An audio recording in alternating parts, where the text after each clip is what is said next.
முக்கிய செய்திகள். லோக்பால் மசோதா குறித்து காரசாரமான விவாதம். மாநிலங்களவையில் மசோதா நிறைவேற வாய்ப்பில்லை.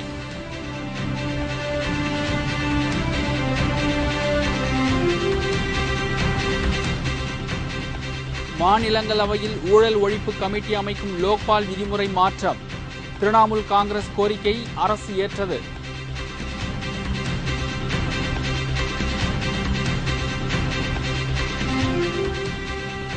சசிகலா ஆதரவாளர் பதவி பறிப்பு. ஜெயலலிதா நடவடிக்கை குறித்து அதிமுகவினர் வியப்பு.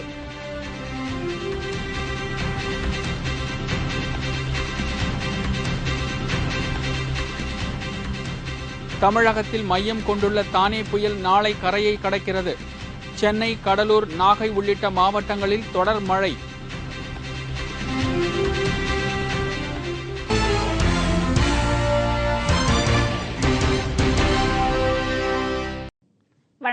வணக்கம். விரிவான செய்திகள். மாநிலங்களவையில் லோக்பால் மசோதா நிறைவேற வாய்ப்பில்லை என்பதால் அதனை பொறுப்பு குழுவுக்கு அனுப்ப மத்திய அரசு முடிவு செய்துள்ளது. மக்களவையில் சில திருத்தங்களுடன் நிறைவேறிய லோக்பால் மசோதா மாநிலங்களவையில் இன்று தாக்கல் செய்யப்பட்டது. நாடாளுமன்ற விவகாரத்துறை இணையமைச்சர் நாராயணசாமி இந்த மசோதாவை தாக்கல் செய்து உரையாற்றினார். அதைத் தொடர்ந்து பேசிய மாநிலங்களவை எதிர்க்கட்சித் தலைவர் அருண்ஜேட்லி, லோக்பால் மசோதாவில் சில திருத்தங்கள் மேற்கொண்டால் மட்டுமே நிறைவேற்றப்படும் என்று கூறினார். மேலும் லோக் ஆயுக்தாவை அனைத்து மாநிலங்களும் செயல்படுத்த வேண்டும் என்ற விதி மாநிலங்களின் உரிமையை பறிப்பதாக இருப்பதாகவும் ஜேட்லி அப்போது தெரிவித்தார். அதைத் தொடர்ந்து பேசிய நாடாளுமன்ற கூட்டுக்குழு தலைவர் அபிஷேக் சிங்வி, லோக்பால் மசோதா நிறைவேற்றப்படாவிட்டால் மக்கள் பாஜகவை மன்னிக்க மாட்டார்கள் என்றும் அருண்ஜேட்லி ஒரு நாரதரை போல செயல்படுகிறார் என்றும் குற்றம் சாட்டினார். இந்நிலையில் மாநிலங்களவையில் காங்கிரசுக்கு போதிய பெரும்பான்மை இல்லாததாலும் திமுக லோக்பால் மசோதா குறித்து சில விளக்கங்களை மத்திய அரசிடம் கேட்டிருப்பதாலும் இன்று இந்த மசோதா நிறைவேற வாய்ப்பில்லை. இதனால் லோக்பால் மசோதாவை நாடாளுமன்ற பொறுப்பு குழுவிடம் ஒப்படைக்க மத்திய அரசு முடிவு செய்துள்ளது. திமுக, திரிணாமுல் காங்கிரஸ் ஆகிய கூட்டணி கட்சிகளும் பாஜக, பகுஜன் சமாஜ், சமாஜ்வாடி ஆகிய கட்சிகளும் இந்த மசோதாவிற்கு எதிர்ப்பு தெரிவித்ததாலும் இந்த விவகாரத்தில் இருந்து காங்கிரஸ் தப்பியுள்ளது. இந்த மசோதாவில் மேலும் சில திருத்தங்கள் செய்யப்பட்டு அடுத்த பட்ஜெட் கூட்டத்தொடரில் மீண்டும் தாக்கல் செய்யப்பட்டு நிறைவேற்றப்படும் என்று தெரிகிறது. மத்திய அரசு கொண்டு வந்துள்ள லோக்பால் மசோதாவுக்கு மம்தா பானர்ஜியின் திரிணாமுல் காங்கிரஸ் கடும் எதிர்ப்பு தெரிவித்துள்ளது. மாநிலங்களில் லஞ்ச ஒழிப்பு கமிட்டியான லோக் ஆயுக்தா அமைப்பது குறித்து இந்த மசோதாவில் குறிப்பிடப்பட்டுள்ளது. இரு மாநில அரசுகளின் அதிகாரத்தில் தலையிடுவதாகும் என்று திரிணாமுல் காங்கிரஸ் உறுப்பினர்கள் மாநிலங்களவையில் இன்று நடந்த விவாதத்தில் தெரிவித்தனர். எனவே தற்போதைய நிலையில் மசோதாவை ஆதரிக்க முடியாது என்று திரிணாமுல் காங்கிரஸ் கைவிரித்துவிட்டது. இதையடுத்து மாநிலங்களில் லோக் ஆயுக்தா அமைக்கும் பிரிவை லோக்பால் மசோதாவில் இருந்து நீக்க மத்திய அரசு முடிவு செய்துள்ளது. இதன் மூலம் லோக்பால் மசோதாவுக்கு திரிணாமுல் காங்கிரசின் ஆதரவு கிடைக்கும் என்று காங்கிரஸ் கட்சி நம்பிக்கை தெரிவித்திருக்கிறது. சசிகலா குடும்பத்தாருடன் நெருங்கிய தொடர்பு வைத்திருந்ததால் முன்னாள் அமைச்சர் தளவாய் சுந்தரம் அதிமுகவின் கட்சி பொறுப்பிலிருந்து நீக்கப்பட்டுள்ளதாக தகவல் வெளியாகியுள்ளது. ஜெயலலிதாவின் நெருங்கிய தோழியான சசிகலா மற்றும் அவரது குடும்பத்தினர் கடந்த சில தினங்களுக்கு முன் அதிமுகவிலிருந்து நீக்கப்பட்டனர். இதனிடையே முன்னாள் அமைச்சர் டிடிவி தினகரனின் ஆதரவாளராக செயல்பட்டதாக கூறி முன்னாள் வருவாய்த்துறை அமைச்சர் தளவாய் சுந்தரம் அதிமுகவின் தலைமை நிலைய செயலாளர் பொறுப்பிலிருந்து நீக்கப்பட்டுள்ளார். ஜெயலலிதா தமிழகத்தின் முதன்முறையாக முதலமைச்சரான போது அவரது தோழியான சசிகலா அதிகார துஷ்பிரயோகம் செய்து பல ஊழல்கள் செய்து பணம் சம்பாதிப்பதாக அதிமுகவினரே குற்றம் சாட்டினர். எனவே அவரை வெளியேற்ற வேண்டும் என்று வலியுறுத்தினார்கள். அதற்கு பதில் அளித்த ஜெயலலிதா, தனக்கு ஒரு சகோதரி இருந்தால் எந்த மாதிரியான உதவிகளை செய்வாரோ அதே மாதிரியான உதவிகளை சசிகலா தனக்கு செய்து வருவதாகவும் அவர் மீது நடவடிக்கை எடுப்பதும் எடுக்காததும் தன்னுடைய தனிப்பட்ட உரிமை என்றும் தெரிவித்தார். அதைத் தொடர்ந்து எங்கு போனாலும் சசிகலாவையும் அழைத்துச் சென்ற அவர் கும்பகோணம் மகாமகம் குளத்தில் சசிகலாவுக்கு குடத்தில் தண்ணீர் எடுத்தும் ஊற்றினார். இதனால் அதிமுக வட்டாரத்தில் சசிகலா மற்றும் அவரது குடும்பத்தினருடன் நெருங்கி பழகினால் நமக்கு தேவையான பல வேலைகளை சாதித்துக் கொள்ளலாம் என்று கருதி அதிமுகவினர் பலரும் சசிகலா குடும்பத்தாருடன் பழகி வந்தனர். இந்நிலையில் சசிகலா மற்றும் அவரது குடும்பத்தினர் தற்போது அதிமுகவில் இருந்து நீக்கப்பட்டுள்ளதால் அவர்களுடன் தொடர்பு வைத்துள்ளதாக கூறி தளவாய் சுந்தரம் நீக்கப்பட்டுள்ளது ஜெயலலிதா முன்னுக்கு பின் முரணான நடவடிக்கை வெளிப்படுத்துவதாக அதிமுகவினர் பலரும் வருத்தம் தெரிவித்துள்ளனர். மேலும் சசிகலா குடும்பத்தினருடன் நட்பு வைத்திருக்கும் அதிமுகவினர் பலரும் தனக்கு ஏன் வம்பு என்று ஒதுங்கி வருவதாகவும் கூறப்படுகிறது. புயல் காரணமாக சென்னை, நாகை, கடலூர் உள்ளிட்ட கடலோர மாவட்டங்களில் தற்போது பலத்த மழை பெய்து வருகிறது. தென்கிழக்கு வங்கக்கடலில் உருவான தானே புயல் மேலும் வலுவடைந்து தற்போது சென்னைக்கு கிழக்கு தென்கிழக்கு பகுதியில் 250 கிலோமீட்டர் தொலைவிலும், பாண்டிச்சேரியில் இருந்து 270 கிலோமீட்டர் தொலைவிலும் மையம் கொண்டுள்ளது. மிக தீவிரமடைந்துள்ள இந்த தானே புயல் நாளை காலை நாகை, சென்னை அல்லது புதுச்சேரி, கடலூர் ஆகிய பகுதிகளில் கரையை கடக்கும் என்று சென்னை வானிலை ஆய்வு மைய இயக்குநர் ரமணன் தெரிவித்துள்ளார். மேலும் கடல் காற்று 60 கிலோமீட்டர் வேகத்தில் வீசும் என்றும், கடலோர பகுதிகளில் 130 கிலோமீட்டர் வேகத்தில் பலமாக காற்று வீசும் என்றும் கூறிய அவர், கடல் அலை வழக்கத்தை விட 1 மீட்டர் உயரம் வரை அதிகமாக காணப்படும் என்றார். வட தமிழகம் மற்றும் புதுவையில் மழை அல்லது கனமழை பெய்யும் என்றும் ரமணன் அப்போது குறிப்பிட்டார். தானே என்று பெயரிடப்பட்டுள்ள மிக தீவிர புயலானது இன்று காலை 8:30 மணி அளவிலே சென்னைக்கு கிழக்கு தென்கிழக்கே 250 கிலோமீட்டர் தொலைவிலும், புதுச்சேரிக்கு கிழக்கே 270 கிலோமீட்டர் தொலைவிலும் நிலை கொண்டுள்ளது. இந்த மிக தீவிர புயலானது நாளை அதிகாலை கரையை கடக்கக்கூடும் என்று எதிர்பார்க்கப்படுகின்றது. இது நாகப்பட்டினத்திற்கும் சென்னைக்கும் இடைப்பட்ட இடத்திலே, குறிப்பாக புதுச்சேரி மற்றும் கடலூர் அருகே கரை கழுவதற்கான வாய்ப்புகள் அதிகம். சென்னை உள்ளிட்ட பல்வேறு இடங்களில் சூறாவளி காற்றுடன் மழை பெய்து வருவதால் மாநகராட்சி ஊழியர்கள் தயார் நிலையில் வைக்கப்பட்டுள்ளனர். சாலைகளில் மரங்கள் சாய்ந்தால் அவற்றை உடனடியாக அப்புறப்படுத்தவும் மாநகராட்சி ஊழியர்களுக்கு அறிவுறுத்தப்பட்டுள்ளது.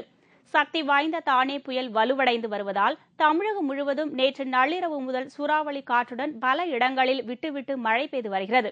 கடலூர், நாகப்பட்டினம், ராமேஸ்வரம், தூத்துக்குடி உள்ளிட்ட முக்கிய துறைமுகங்களில் புயல் எச்சரிக்கை கூண்டு ஏற்றப்பட்டுள்ளது.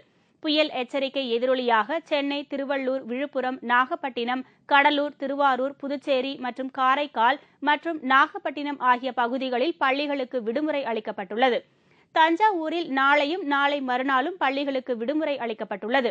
நாகை மாவட்டம் பூம்புகார் தொகுதியில் கடல் கொந்தளிப்பால் மீனவ கிராமங்களில் கடல் நீர் புகுந்துள்ளது.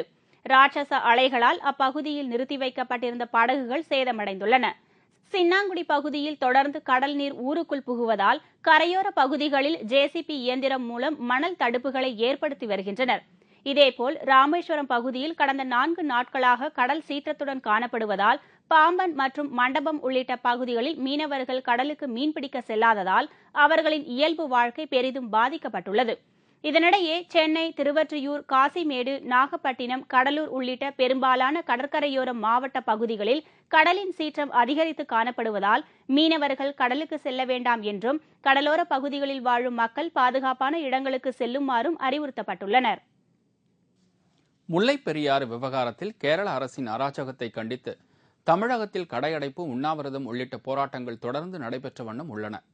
முல்லைப் பெரியாறு அணையை இடித்துவிட்டு புதிய அணை கட்டியே தீர்வோம் என்று கேரள அரசு பிடிவாதம் பிடித்து வருகிறது. இந்நிலையில் அதற்கு எதிர்ப்பு தெரிவித்து தமிழகத்தில் கடையடைப்பு, உண்ணாவிரதம் உள்ளிட்ட போராட்டங்கள் நடைபெற்ற வண்ணம் உள்ளன. சென்னை கோயம்பேடு அனைத்து பகுதி தக்காளி வியாபாரிகள் கூட்டமைப்பு சார்பில் முல்லைப் பெரியாறு விவகாரத்தில் கேரள அரசை கண்டித்து இன்று ஒருநாள் கடையடைப்பு மற்றும் உண்ணாவிரதம் மேற்கொள்ளப்பட்டது. அப்போது கேரள அரசு மற்றும் மத்திய அரசை கண்டித்து கோஷங்கள் எழுப்பப்பட்டது.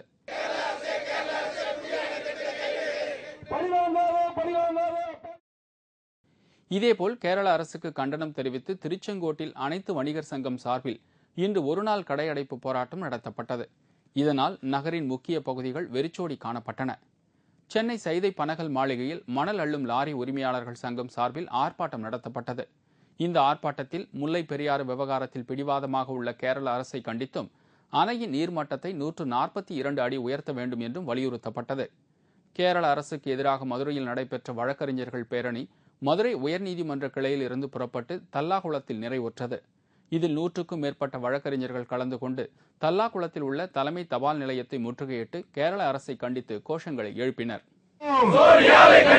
கண்டிக்கிறோம் கண்டிக்கிறோம் கேரளாவுக்கு துணை புரியும் மத்திய முல்லைப் பெரியாறு எங்கள் அணை.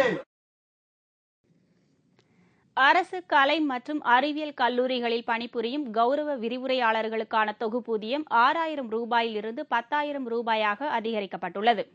கடந்த 2011-12 கல்வியாண்டில் அரசு கலை மற்றும் அறிவியல் கல்லூரிகளில் பணிபுரிய 6000 ரூபாய் தொகுப்பு ஊதியத்தில் 1661 கௌரவ விரிவுரையாளர்கள் தமிழக அரசு நியமித்தது. இந்நிலையில் அவர்களின் கல்வி தகுதி மற்றும் பணித்தன்மையை கருத்தில் கொண்டு அவர்களுக்கு வழங்கப்பட்டு வரும் தொகுப்பு ஊதியத்தினை 6,000 ரூபாயில் இருந்து 10,000 ரூபாயாக உயர்த்தி வழங்க முதலமைச்சர் ஜெயலலிதா உத்தரவிட்டுள்ளார்.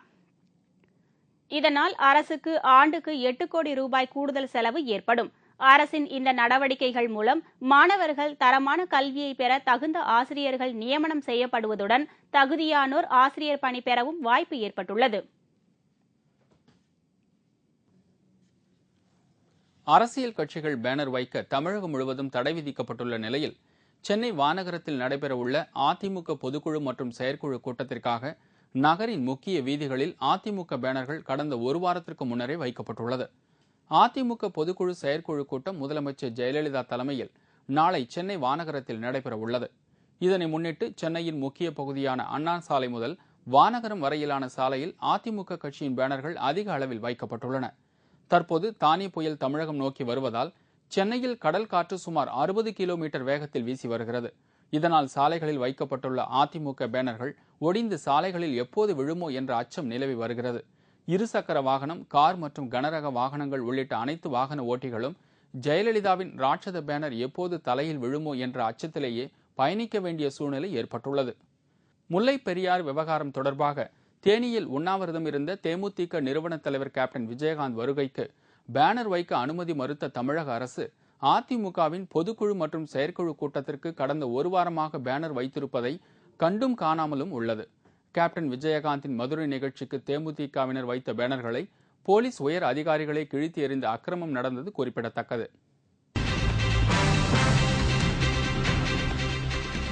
பாமக கொடி கட்டப்பட்டிருந்ததால் மிக்சி கிரைண்டர் வழங்கும் விழாவை புறக்கணித்த அதிமுக எம்எல்ஏ, இலவசம் வழங்குவது ரத்து.